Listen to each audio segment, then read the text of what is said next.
नमस्कार दोस्तों, स्वागत है आपका आज के मुख्य समाचारों में। जी हां दोस्तों, आपको यहां पर देखने को मिलेंगी सुबह से लेकर शाम तक की तमाम बड़ी खबरें मुख्य समाचार ब्रेकिंग न्यूज अपडेट्स के रूप में। तो चलिए दोस्तों, जान लेते हैं आज की पहली बड़ी खबर।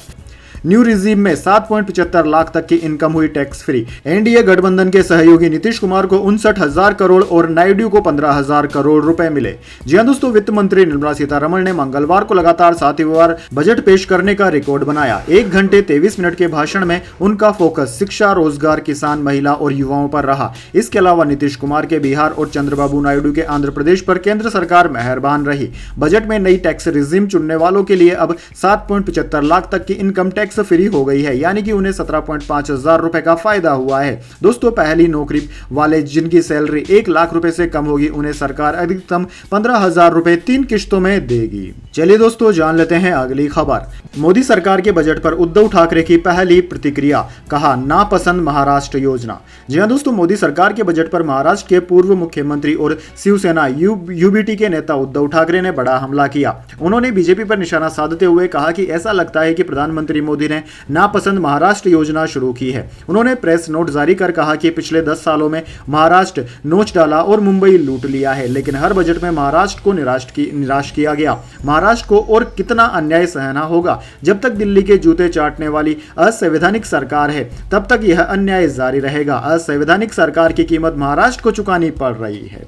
चलिए दोस्तों, जान लेते हैं अगली खबर। बजट पर पक्ष विपक्ष। प्रधानमंत्री बोले, यह बजट मिडिल क्लास को ताकत देगा। विपक्ष बोला, यह कुर्सी बचाओ और कॉपी पेस्ट बजट है। जी हां दोस्तों, वित्त मंत्री निर्मला सीतारमण ने आज बजट पेश कर दिया। यह उनका लगातार 7वां बजट था। बजट के साथ ही देश भर में इसे लेकर रिएक्शन भी आने लगे हैं। दरअसल दोस्तों, प्रधानमंत्री मोदी ने कहा कि यह बजट समृद्धि की राह पर ले जाने वाला बजट है। बीते 10 सालों में 25 करोड़ लोग गरीबी से निकले हैं। नौजवानों को अनगिनत नए अवसर देने वाला यह बजट है। उधर दोस्तों, विपक्ष और इंडिया ब्लॉक से जुड़े नेताओं ने इसे प्रधानमंत्री सरकार बचाओ योजना का नाम दिया है। राहुल गांधी ने एक्स पर पोस्ट करते हुए इसे कुर्सी बचाओ और कांग्रेस के मैनिफेस्टो और पिछले सालों के बजट का कॉपी पेस्ट कहा है।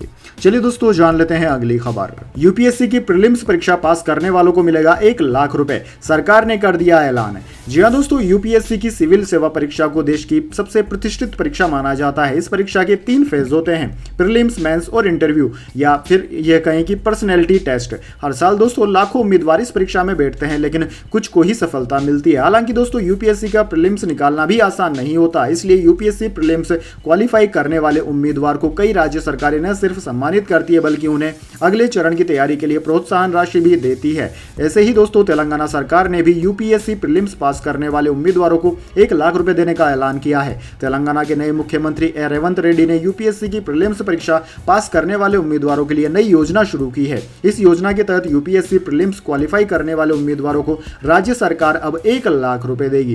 वैसे दोस्तों, कमेंट करके बताइए, इस तरह की योजना सभी राज्यों को शुरू करनी चाहिए या नहीं? कमेंट बॉक्स में अपनी राय जरूर दीजिएगा। चलिए दोस्तों, जान लेते हैं अगली खबर। सूरज रेवन्ना को यौन शोषण मामले में सशर्त जमानत मिली। केस की जांच में सहयोग करने और राज्य छोड़कर नहीं जाने के निर्देश दिए। जी हां दोस्तों, बेंगलुरु की एक अदालत ने सोमवार को जेडीएस एमएलसी सूरज रेवन्ना को यौन शोषण मामले में सशर्त जमानत दे दी है। सूरज को 2 लोगों की जमानत और 2 लाख रुपए का निजी बॉन्ड भरने को भी कहा गया है। कोर्ट ने अपनी शर्त में कहा कि सूरज को जांच में पूरा सहयोग देना होगा। जब भी जांच अधिकारी बुलाए तो आना होगा। अदालत में अपना पासपोर्ट पेश करना होगा और अदालत से लिखित अनुमति के बिना कर्नाटक से बाहर नहीं जा सकते।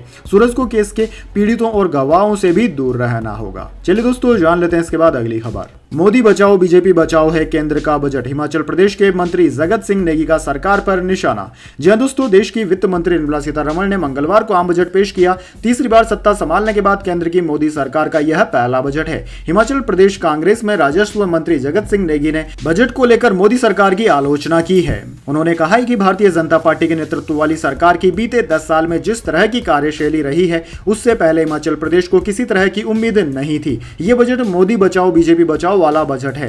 केंद्र सरकार के बजट में सिर्फ और सिर्फ ऐसे राज्यों को मदद दी गई है जो एनडीए सरकार में सहयोगी दल हैं। उन्होंने कहा कि यह सरकार की ओर से अपनी बैसाखियों को मदद देने जैसा है। चलिए दोस्तों जान लेते हैं अगली खबर। दोबारा नहीं होगी नीट यूजी परीक्षा, सुप्रीम कोर्ट का बड़ा आदेश, कहा खामी के पर्याप्त सबूत नहीं मिले। जी हां दोस्तों, नीट पर सुप्रीम कोर्ट का बड़ा फैसला आ गया। सीजीआई की बेंच ने फैसला सुनाते हुए कहा कि दोबारा परीक्षा आयोजित नहीं की जाएगी। सुप्रीम कोर्ट ने कहा कि यह दिखाने के लिए पर्याप्त सबूत नहीं है कि परीक्षा की पवित्रता का उल्लंघन किया गया था। दोस्तों, चीफ जस्टिस की बेंच ने कहा कि इन मामलों में इस न्यायालय के समक्ष उठाया जा रहा मुख्य मुद्दा यह है कि इस आधार पर पुनः परीक्षण रीटेस्ट आयोजित करने का निर्देश जारी किया जाए कि प्रश्न पत्र लीक हुआ था और परीक्षा के संचालन में प्रणालीगत खामियां थी। नीट यूजी परीक्षा 571 शहरों के 4750 केंद्रों के अलावा 14 विदेशी शहरों में भी आयोजित की गई थी। चलिए दोस्तों जान लेते हैं अगली खबर। बजट में सरकारी पेंशनर्स को बड़ा तोहफा, अब 25,000 रुपए तक की मिलेगी छूट। जी हां दोस्तों, केंद्रीय वित्त मंत्री ने टैक्स पेयर्स को बड़ी राहत देते हुए स्टैंडर्ड डिडक्शन की लिमिट को बढ़ा दिया है। बजट में स्टैंडर्ड डिडक्शन की लिमिट को न्यू टैक्स रिजीम के तहत 75,000 रुपए सालाना कर दिया गया है, जो पहले 50,000 रुपए सालाना थी। साथ ही दोस्तों, न्यू टैक्स रिजीम के तहत टैक्स स्लैब में भी बदलाव किया गया है। इसके अलावा बजट 2024 में बड़े ऐलान के साथ ही एक और घोषणा सरकारी पेंशनर्स के लिए भी की गई है। निर्मला सीतारमण ने मंगलवार को बजट पेश करते हुए फैमिली पेंशन पर टैक्स छूट की लिमिट को बढ़ा दिया है। फैमिली पेंशन पर छूट 5,000 रुपए सालाना से बढ़ाकर 25,000 रुपए करने का प्रस्ताव रखा गया है। चलिए दोस्तों जान लेते हैं इसके बाद अगली खबर। ओम बिरला की बेटी के मानहानि मामले में गूगल और एक्स को हाईकोर्ट का बड़ा निर्देश, कहा 24 घंटे के भीतर पोस्ट को हटाएं। जी हां दोस्तों, लोकसभा अध्यक्ष ओम बिरला की बेटी अंजलि बिरला के खिलाफ अपमानजनक सोशल मीडिया पोस्ट को लेकर दिल्ली हाईकोर्ट ने बड़ा आदेश जारी किया है। दिल्ली हाईकोर्ट ने गूगल और सोशल मीडिया साइट एक्स को भारतीय रेलवे कार्मिक सेवा IRPS अधिकारी और लोकसभा अध्यक्ष ओम बिरला की बेटी अंजलि बिरला के खिलाफ सभी अपमानजनक पोस्ट को सोशल मीडिया से हटाने का निर्देश दिया है। दिल्ली उच्च न्यायालय ओम बिरला की बेटी अंजलि की याचिका पर सुनवाई कर रहा था। इस दौरान कोर्ट ने अंजलि बिरला के खिलाफ सोशल मीडिया पर लगातार शेयर किए जा रहे दावों का ब्यौरा किया। अंजलि की तरफ से बताया गया कि 3 साल बीत जाने के बाद भी उसके खिलाफ झूठा सोशल मीडिया अभियान चलाया जा रहा है। चलिए दोस्तों जान लेते हैं अगली खबर। बजट के ऐलान के बाद सोने चांदी की कीमतों में भारी गिरावट, सोना 4,000 रुपए तक सस्ता हुआ। जी हां दोस्तों, वित्त मंत्री निर्मला सीतारमण द्वारा सोने पर कस्टम ड्यूटी 6% कम करने की घोषणा के बाद मंगलवार को सोने चांदी की कीमतों में जबरदस्त गिरावट आई। ऐसे में आज सस्ते रेट पर सोना खरीदने का शानदार मौका था। दरअसल दोस्तों, मल्टी कमोडिटी एक्सचेंज MCX पर आज सोने के रेट 4,000 रुपए तक गिर गए। वहीं चांदी की कीमतें भी 4,800 रुपए तक गिर गई है। राजधानी दिल्ली में 22 कैरेट वाले सोने की कीमत 67,840 रुपए प्रति 10 ग्राम और 24 कैरेट वाले सोने की कीमत 73,990 रुपए प्रति 10 ग्राम पर आ गई। चलिए दोस्तों जान लेते हैं अगली खबर। मुसलमानों का जबरदस्ती कर दिया दाह संस्कार, अब मांगी जा रही है माफी। जी हां दोस्तों, हर धर्म में जीवन मरण से जुड़े रीति रिवाज और संस्कार अलग अलग होते हैं। कोई भी देश या धर्म अन्य धर्मों के संस्कारों का न केवल सम्मान करता है बल्कि पालन भी करता है। लेकिन दोस्तों, श्रीलंका में ऐसा नहीं हुआ। वहां कोविड के मृतक मुसलमानों को दफनाने के बजाय जबरन दाह संस्कार कर दिया गया। श्रीलंका सरकार के इस कदम की चारों ओर कड़ी आलोचना हुई थी। सरकार अब देश के मुसलमानों से अपने इस कृत्य पर माफी मांगने जा रही है। चलिए दोस्तों जान लेते हैं इसके बाद अगली खबर। द्वारका में बाढ़, एयरफोर्स ने 3 किसानों को रेस्क्यू किया। MP में रेलवे ट्रैक डूबा, 2 ट्रेनें रद्द। मुंबई में 24 घंटे में 200 मिमी बारिश हुई। जी हां दोस्तों, गुजरात के सौराष्ट्र और साउथ गुजरात में तेज बारिश के कारण बाढ़ जैसी स्थिति बन गई है। द्वारका के पनेली गांव में बाढ़ में फंसे 3 किसानों को एयरफोर्स ने हेलीकॉप्टर से रेस्क्यू किया।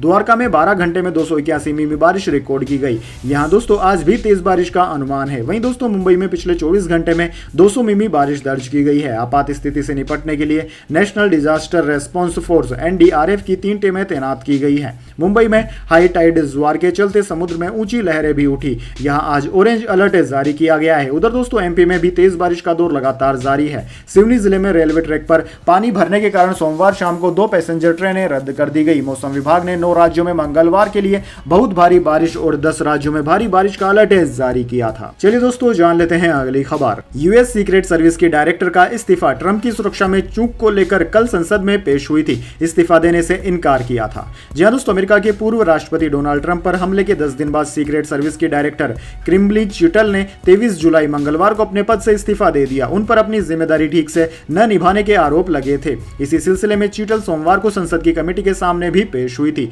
चिटल ने कमेटी से कहा था कि ट्रंप की सुरक्षा में चूक हुई है, एजेंसी ने अपना काम ठीक से नहीं किया, मैं इसकी पूरी जिम्मेदारी लेती हूं। हालांकि उन्होंने इस्तीफा देने से इनकार कर दिया था। 13 जुलाई को ट्रंप पर पेंसिल्वेनिया की एक रैली में जानलेवा हमला हुआ था, उनके कान में चोट आई थी, वह बाल बाल बच गए थे। चलिए दोस्तों जान लेते हैं अगली खबर। टेलीकॉम कंपनियां अगले 12 महीनों में कई बार टैरिफ बढ़ाएंगी। प्रति यूजर आय 182 रुपए से बढ़ाकर 300 रुपए करने की तैयारी। सर्विसेज और महंगी होंगी।